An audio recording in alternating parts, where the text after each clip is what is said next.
अवधूत चिंतन श्री गुरुदेव दत्त. काल आपण पाहिलं होतं, महावीर 11 अक्षौहिणी तुवा येके नागविले रणांगणी, तो स्वभाव कोदंड पाणी झुंजवीर तीर्थे. याच्यापुढे या जो संती विसरला ठाओ या सद्गुरू श्री दादा कोडे महाराज पुढच्या श्लोकात काय म्हणतात ते बघू. 11 अक्षौहिणी महावीरांना तू एकट्यानेच रणांगणात मोहनाशाचा प्रयोग करून दाखविलेस. तोच तुझा स्वभाव तुला झुंजविल्याशिवाय राहणार नाही. हा स्वभाव बलवान अशा अदृष्टाचाच प्रारब्धाचाच एक भाग असतो. त्यामुळे ते अदृष्ट तसा भोग करूनच घेत असते. याकरता श्री माऊलींनी पुढे एक सुंदर दृष्टांत दिलेला आहे आणि तेच याचे मर्म आहे. ते म्हणतात की हा रोग काही रोगिया, आवडे दरिद्र दरिद्रिया, परिभोग विजय बळिया, अदृष्टे जेणे. रोग्याला रोग कधी आवडतो का? दरिद्री माणसाला त्याचे दारिद्र्य प्रिय असते का? तर अजिबात नाही. पण तरीही त्याचे जे प्रारब्ध जे अदृष्ट असते तेच त्याच्या बोकांडी बसून ते भोग करून घेत असते. स्वभावानुसार वृत्ती ते अदृष्ट अनारसे, न करील ईश्वर वशे, तो ईश्वरही असे हृदयी तुझ्या. ते प्रारब्ध ईश्वरीय असल्यामुळे तुझ्या इच्छेप्रमाणे वेगळे काही होणार नाही. शिवाय तो ईश्वरही तुझ्याच हृदयात वास करीत आहे. येथे स्वभावाचे रहस्य श्री माऊलीने उघड करून दाखविले आहे. ईश्वरच मायेचा चालक असतो. माया विशिष्ट, मायेचे अभिमानी जे चैतन्य त्यालाच ईश्वर असे म्हटले आहे. ईश्वराला मायेमुळेच अस्तित्व आहे. परिच्छित जगताचे तो नियमन करीत असतो. ईश्वर सर्वभूतानां हृद्देशेर्नतीरती, भ्रामवत् सर्वभूतानि यंत्रारूढानि यावया.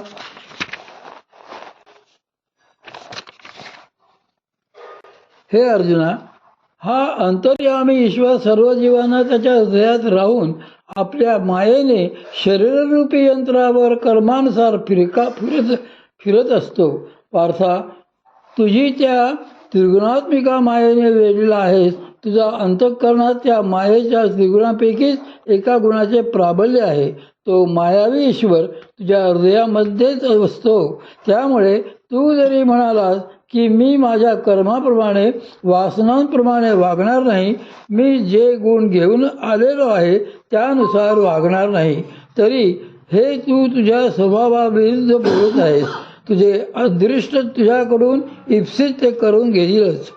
अदृष्टानुसार बुद्धी होणे याला स्वभाव असे म्हणतात आणि स्वभावानुसार वृत्ती होणे यालाच अदृष्टाचा भोग घडण्याचे कारण असे म्हणतात. सकामचित्त विकार वश. प्रापंचिक सकामाच्या वृत्तीमध्ये मुळातच चांचल्य असते. सकामाचे चित्त कधीच स्थिर नसते. ते क्षणात एका ठिकाणी तर क्षणात दुसऱ्या ठिकाणी असते. त्याच्या अंतःकरणात संस्कार नसतात तर विकार असतात. मन जेव्हा आपल्या ताब्यात असते आणि आपल्या इच्छेप्रमाणे एकाग्र होत असते तेव्हा त्याला संस्कार असे म्हणतात. आणि आपण जेव्हा मनाच्या ताब्यात असतो, मनाच्या इच्छेप्रमाणे वागत असतो तेव्हा त्याला विकार असे म्हणतात. सकाम हा विकारावश असतो. प्रकृतीच्या योगाने त्याच्यावर जे वासना संस्कार झालेले असतात त्यानुसार त्याच्या ठिकाणी विकार उत्पन्न होतात आणि तो त्या विकारांच्या आहारी जातो. सकाम हा विकाराधिष्ठित असल्यामुळे जोपर्यंत त्याच्या मनात असते तोपर्यंतच तो एखाद्या जागी टिकून राहतो. मनातून तो विचार गेला की लगेच तो तेथून परतही निघतो. जो स्थिर चित्ताचा, स्थिर संकल्पाचा असतो तोच पुरुष प्रपंचही नीट करू शकतो. एखाद्या स्थिर चित्ताच्या माणसाने जर काही प्रापंचिक निर्णय घेतला तर तो त्याप्रमाणेच शिस्तीने वागतो. पण जो चंचल चित्ताचा असतो तो आधी हे करू का ते करू असा विचार करीत बसतो आणि मग त्याच्याकडून हेही होत नाही आणि तेही होत नाही. त्याच्या मनामध्ये केवळ विकल्प येत राहतात. अशा प्रकारे चंचलता हा सकामाचा स्वायी भाव असतो. सामूहिक ज्योतिषशास्त्राने सकामाची मोठी मार्मिक ओळख करून सांगितलेली आहे. चंचल स्त्री किंवा चंचल पुरुष कसे ओळखावेत याचा त्याने अगदी साधा ठोकताळा सांगितलेला आहे. कोणालाही जेवताना बघावे, ते जे घाईघाईने अन्न चिरून जेवतात ते मनानेही चंचल आहेत असे समजावे. जो शांतपणे एक एक घास जेवतो, आपले पोट जिथे भरेल तिथे थांबतो, त्याला हा स्थिर चित्ताचा पुरुष आहे असे म्हणावे. म्हणजे भोजनाच्या पद्धतीवरून महात्म्याने चित्ताची परीक्षा सांगितली आहे. अवचिताचा अर्थ त्यासाठी शास्त्रांनी माकडाचे उदाहरण दिलेले आहे. माकडाचे वैशिष्ट्य असे असते की त्याच्या तोंडात गळ्याच्या दोन्ही बाजूस विशिष्ट पिशव्या असतात. त्यांच्या जेवढे खाद्य मिळेल तेवढे ते भराभरा तोंडात घेतात आणि त्या पिशव्यांमध्ये जमा करतात. नंतर कुठेतरी बसून सावकाशपणे ते साठवलेल्या खाद्याचे चरवण करीत बसतात. हा चंचल चित्ताच्या पुरुषाचाही गुण असतो. शास्त्रांनी या उलट उदाहरण अश्वाचे आणि हत्तीचे दिलेले आहे. घोडा काय किंवा हत्ती काय, त्यांना जे दाणा पाणी ठेवलेले असते त्यातले पाहिजे तेवढेच अगदी संतपणे खातात. निवडून बरोबर हवे तेवढेच खातात. हे स्थिर चित्ताच्या माणसाचेही लक्षण असते. सकाम माणसाच्या वृत्तीमध्ये चंचलता असते. म्हणूनच त्याच्या सिद्धस्थानी येण्याला श्री माऊलींनी शब्द योजलेला आहे, अवचिता. स्वभावे वाटे येता जरी वरपडा लागला अवचिता, तरी सकामही परी मागवता निघो विसरे. अवचिता म्हणजे न ठरवता एकाएकी. श्री माऊलींनी मुद्दाम येथे हा शब्द घातलेला आहे, कारण सकाम मनुष्य काही ओढीने ठरवून सिद्धस्थानी आलेला नसतो. त्याच्यापाशी स्थिर विवेक बुद्धीच असते. त्यामुळे तो ठरवून कधी सिद्धस्थानी येऊ शकत नाही.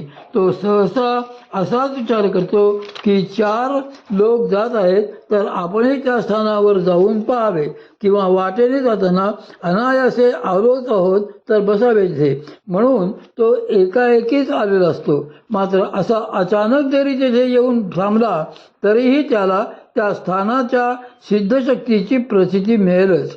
हे सिद्धस्थानाचे खरोखरीच मोठे आश्चर्यकारक वैशिष्ट्य असते. व्यासाचे शिवपूजन. स्कंदपुराणाच्या माहेश्वर खंडातील 33व्या अध्यायात एक अद्भुत कथा आलेली आहे. चंड नावाचा एक दुष्ट व्याध भिल्ल होता. एकदा तो रानामध्ये शिकारीला गेला. दिवसभर त्याला काहीही शिकार मिळाली नाही. सूर्यास्त होईपर्यंत जमेस तोवर तो सगळीकडे फिरला, तरी त्याला काही शिकार मिळाली नाही. होता होता संध्याकाळ झाली, रात्र होत आली. तो थकून भागून एका झाडापाशी आला आणि मग हरिणाचा शोध घेण्यासाठी म्हणून झाडाच्या उंच फांदीवर जाऊन बसला. त्याच्या पोटात भुकेने कावळे ओरडत होते. तो आपल्या दैवाला कर्माला बोल लावीत बसलेला होता. रागाच्या भरात त्याने त्या झाडाची पाने तोडून खाली टाकायला सुरुवात केली. दैवयोगाने नेमके खाली एक शिवलिंग होते आणि त्या झाडावर तो चढला होता. तो देखील बिल्ववृक्ष होता. शिवाय त्या दिवशी महाशिवरात्री होती. उद्वेगाच्या भरात त्याला रात्रभर जागरण झाले. शिकार मिळाली नाही म्हणून दिवसभर उपवास घडला. त्याने रागाने जी पाने खाली टाकली ती बेलाची होती आणि तीही नेमकी शिवलिंगावर पडली होती.